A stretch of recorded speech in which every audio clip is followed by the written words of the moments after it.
चाहत में क्या दुनियादारी, इश्क में कैसी मजबूरी जैसी शोहरा आफाक गज़ल को अपनी मधुर आवाज़ से यादगार बना देने वाली बैन अल-अक़वामी शोहरत याफ्ता खूबसूरत गुलकारा गुलबहार बानो को 2 साल कबल अपने सौतेले भाई की मुबैना कैद से रिहाई तो मिल गई, लेकिन अब भी इनके बारे में यही पता चल रहा है कि वो अबतर हालात में ज़िंदगी गुजार रही हैं। शिज़ोफ्रेनिया के मर्ज़ में मुब्तला गुलबहार बानो के मद्दाहों को खदशा है कि कहीं इनका अंजाम भी अदाकारा रूही बानो जैसा ना हो, जो अपने इकलौते बेटे की अलमनाक मौत के बाद शिज़ोफ्रेनिया का शिकार हो गई और फिर दर दर की ठोकरें खाने के बाद कसम पुरसी की हालत में चल बसी थी। सन 1955 में सराइकी खित्ते बहावलपुर में पैदा होने वाली गुलबहार बानो ने उस्ताद अफजल हुसैन से मौसीकी की बाकायदा तालीम हासिल की और सन 1982 में रेडियो पाकिस्तान बहावलपुर से गुलकारी के करियर का आगाज़ किया।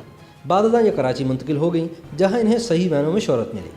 गुलबहार बानो चाहत में क्या दुनियादारी, इश्क में कैसी मजबूरी, तोड़कर अहद करम ना आशना हो जाइए और बाद मुद्दत उसे देखा लोगों जैसे लाजवाल गीत और गज़लें गा चुकी हैं, जो कि आज भी सामीन के कानों में रस खोल रहे हैं। गुलबहार बानो का ताल्लुक़ मारूफ बुज़ुर्ग ख्वाजा मखमूद्दीन सिरानी की जाए मरकत खानका शरीफ से है, जहाँ पर इससे कबल मारूफ गुलकारा परवीन नज़र ने ख्वाजा गुलाम फरीद रहमतुल्लाह अलैह के कलाम को खूबसूरत अंदाज में गाकर शोहरत हासिल की थी। खुश शक्ल और खुशगुलू गुलबहार बानो इसमें बामुसम्मत ठहरी। इन्होंने जब रेडियो पाकिस्तान बहावलपुर से अपने फ़नी सफ़र का आगाज़ किया तो रेडियो पाकिस्तान के डायरेक्टर जनरल सैयद अनवर महमूद ने इनकी खासी हिम्मत अफजाई की। इस दौरान गुलबहार बानो ने शायर मोहसिन भोपाली की गज़ल गाई, चाहत में क्या दुनियादारी, इश्क में कैसी मजबूरी। इस गज़ल ने मोहसिन भोपाली और गुलबहार बानो दोनों को शोहरत की बुलंदियों पर पहुंचा दिया। इस गज़ल की गायकी इतनी खूबसूरत है कि आज भी इसकी मकबूलियत में कमी नहीं आई। यह खुश शक्ल, खुश लिबास और खुशगुलू फनकारा जब नगमा सरा होती थी तो सुनने वालों पर सहर तारी कर देती। इनकी मखमूली गायकी आज भी मौसीकी के दिलदादा अफराद के अज़हान पर नक्श है। फ़नी खिदमात के एतराफ़ में गुलबहार बानो को हुकूमत पाकिस्तान ने 14 अगस्त सन 2007 को सदारती तमगा बराए हुस्न कारकर्दगी से नवाजा था। बुलबुल बहावलपुर कहलाने वाली गुलबहार बानो की गज़ल गायकी के मुनफरिद अंदाज के आज भी लाखों मद्दाह मौजूद हैं, लेकिन सन 1990 की दहाई में अरूज हासिल करने वाली गुलबहार बानो अचानक ही मंजर-ए-आम से गायब हो गई थी। लोग कहते हैं कि शायद अपने शौहर की अचानक मौत का सदमा इन्होंने दिल पर ले लिया था। यूँ तो गुलबहार की गाई हुई मशहूर ज़माना गज़ल जब टेलीविज़न पर नशर होती है तो इनकी बड़ी आंखें और खूबसूरत चेहरा दिलों पर हुक्मरानी करता है, लेकिन आखिरी मरतबा सोशल मीडिया पर गुलबहार बानो की वीडियो वायरल हुई तो सब ने देखा कि वो पागलपन की हालत में लोगों को धुतकार रही हैं। ऐसी ही हालत कभी अदाकारा रूही बानो की हुआ करती थी, जो अपने बेटे की अलमनाक मौत के बाद हवास बाख्ता नजर आती थी और बिलाखिर एक दिन बेटे का गम सीने में छुपाए अचानक इस दुनिया को हमेशा के लिए छोड़ गई। अक्टूबर सन 2018 में गुलबहार बानो को मुकामी पुलिस ने इनके आबाई घर से उस वक्त बाजियाब करवाया था जब इत्तला मिली कि वो अपने ही घर में कैद हैं। बाद अज़ां पता चला कि शहर कायद कराची में रहने वाली गुलबहार बानो 2 माह कबल ही बहावलपुर के इलाके समासटा आई थी। पुलिस हिरासत में इनके सौतेले भाई का दावा था कि गुलबहार बानो जहनी मरीज़ा हैं, इलाज की गर्ज से मजबूरन इसे कमरे में बंद करके रखा था ताकि ये खुद को या किसी और को नुकसान न पहुंचा बैठे।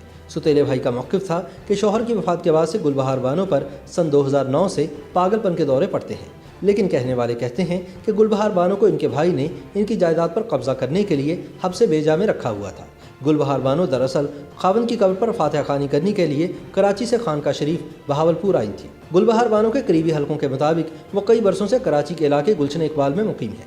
अगस्त सन 2018 में वो मुहर्रमुल हराम में अपने शौहर की कब्र पर फातिहा खानी के लिए खानका शरीफ बहावलपुर गईं।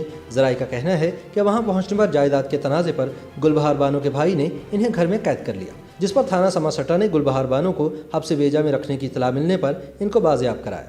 जब गुलबहार बानो के बारे में खबर अगले दिन अखबारात में शाया हुई तो सेशन जज बहावलपुर ने समासटा पुलिस को हुक्म दिया कि गुलबहार बानो को 26 अक्टूबर को अदालत में पेश किया जाए। मुकामी सहाफ़ियों के बकौल गुलबहार बानो की जायदाद हथियाने के लिए सौतेले भाई ने नशावर टीके लगाकर इन्हें हब्से बेजा में रखा हुआ था। ताहम जब गुलबहार बानो को अदालत में पेश किया गया तो अदालत ने मेडिकल बोर्ड और हब्से बेजा की तहकीक के लिए कमेटी बनाने का फैसला सुनाया और हुक्म दिया कि सदारती वार्ड याफ्ता गुलकारा का सरकारी तौर पर इलाज करवाया जाए। अदालत ने गुलबहार बानो को उनकी ख्वाहिश पर दूसरे भाई की तहवील में देने का हुक्म भी सादे फरमाया था। इस वाक़े को 2 बरस होने को हैं, लेकिन तब से अब तक इनकी कोई खैर खबर नहीं। मद्दाहों को अंदेशा है कि खुदा न खास्ता कहीं गुलबहार बानो का अंजाम भी रूही बानो जैसा ना हो।